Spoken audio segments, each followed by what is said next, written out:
असाउद्दीन ओवैसी जी।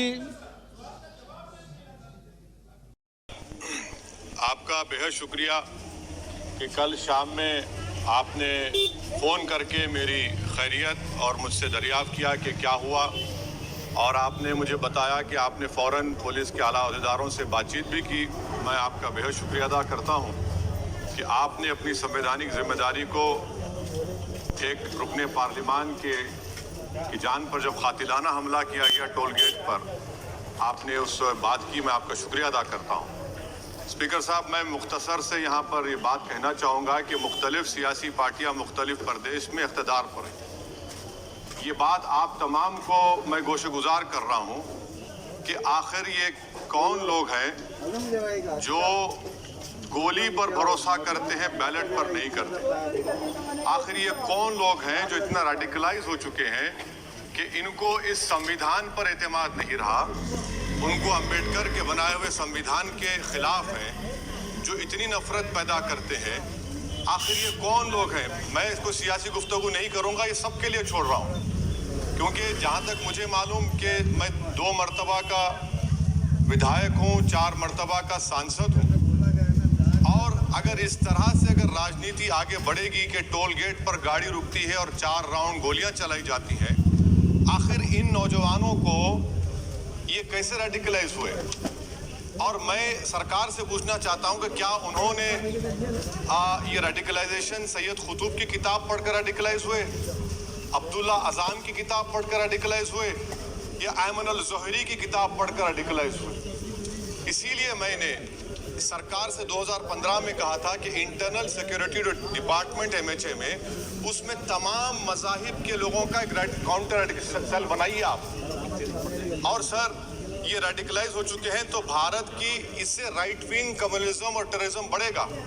मैं आपसे अपील कर रहा हूं कि जो गलती NDA 1 में की थी, आप वही करने जा रहे हैं।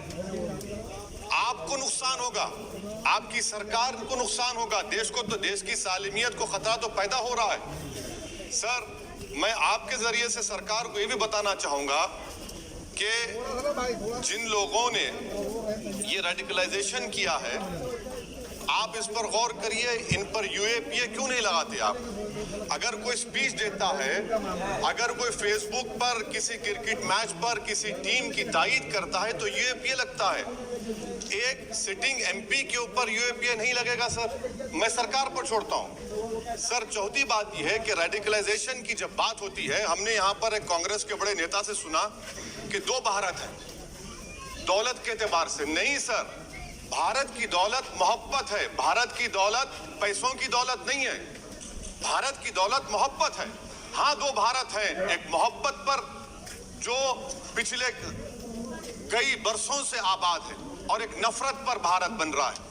तो क्या आप दौलत की भारत की मिसाल देंगे या मोहब्बत की भारत की मिसाल देंगे? अगर मोहब्बत की भारत की मिसाल देंगे तो उसमें आपको मेरी जबान को रोकने के लिए गोली चलाने की जरूरत नहीं है। इस 2 भारत को समझने की जरूरत है। सर, खत्म सर, मुझे खत्म सर सुनिए सर, मैंने करीब से 6 फीट से गोलियां देखी, मुझे बोलने दीजिए सर। हो सकता है कि कल दिन ना देखूं मैं, अगर मैं यहां पर नहीं बोलूंगा तो कहां बोलूंगा सर? आप मुझे प्लीज बोलने दीजिए। सर, मैं आपसे गुजारिश ये करना चाहूंगा कि आप हरिद्वार में, रायपुर में और इलाहाबाद प्रयागराज में मेरे बारे में क्या कहा गया? आपके नायबी की रिपोर्ट है ना, आप क्यों छुपा रहे उसको? देखिए, मैं मौत से नहीं डरने वाला हूं, हम सबको जाना है इस दुनिया से, बल्कि मैंने कह दिया कि मैं इस वतन में पैदा हुआ, मेरी माँ की कोख से तो जमीन पर लिटाया गया। जब मेरी आंख बंद हो जाएगी तो इंशाल्लाह औरंगाबाद की जमीन में दफनाया जाएगा। मगर मैं आपसे अपील करना चाह रहा हूं सरकार से सर, कि जो कुछ बातें की गई हैं उसको देखिए। मैं Z कैटेगरी सिक्योरिटी नहीं चाहिए मुझे, मैं हरगिज नहीं चाहिए मुझे। मैं 94 से पॉलिटिक्स में हूं, मैं आजाद जिंदगी गुजारना चाहता हूं। मैं घुटन के साथ जिंदा नहीं रह सकता इस दुनिया में। मुझे जिंदा रहना है तो अपनी आवाज उठाना है, मुझे अब जिंदा रहना है तो सरकार किसी के उनके खिलाफ बोलना है, और अगर गोली लगती है तो मुझे कबूल है, मगर मैं घुटन की जिंदगी नहीं गुजार सकता सर। मेरा मानना यह है कि संविधान में अगर देश के गरीबों को, मजलूमों को, अल्पसंख्यक समाज को सिक्योरिटी मिलेगा तो मुझे मिलेगी। आपकी चिंता हमें है ना सर, आप सिक्योरिटी दे रहे हैं। आप नहीं सर, देश के गरीब बचेंगे तो मैं बचूंगा। ओवैसी की जान इखलाक पीलू से बढ़कर नहीं है सर। ओवैसी की जान उस वक्त बचेगी जब गरीब की जान बचेगी।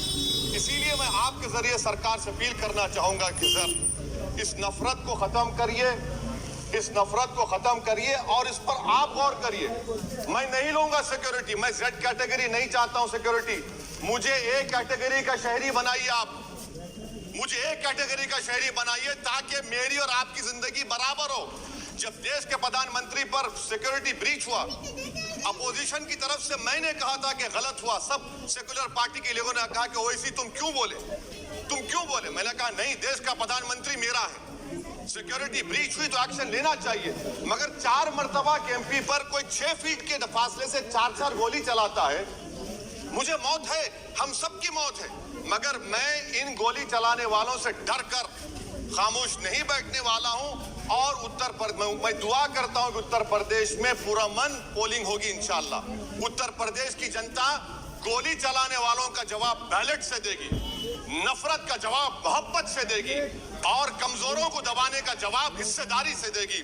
मेरी आपसे गुजारिश है सर कि मुझे जेड कैटेगरी नहीं चाहिए, मैं रिजेक्ट करता हूं। आप इंसाफ करिए सर, उस पर यूएपीए लगाइए। और इनके दिमाग कौन है? 2 लोग रेकी करते हैं, उनको मालूम कि मैं मीरठ की ठोर से आ रहा हूं उस टोल गेट पर और 6 फीट के फासले पर गोली चलाते हैं। तो आप देख लीजिए सर, आप सरकार के हवाले, अगर आप इंसाफ करना चाहे आप इंसाफ कर सकते हैं, मगर रेडिकलाइजेशन आपको नुकसान पहुंचाएगा और इससे राइट विंग टेररिज्म बढ़ेगा। शुक्रिया सर।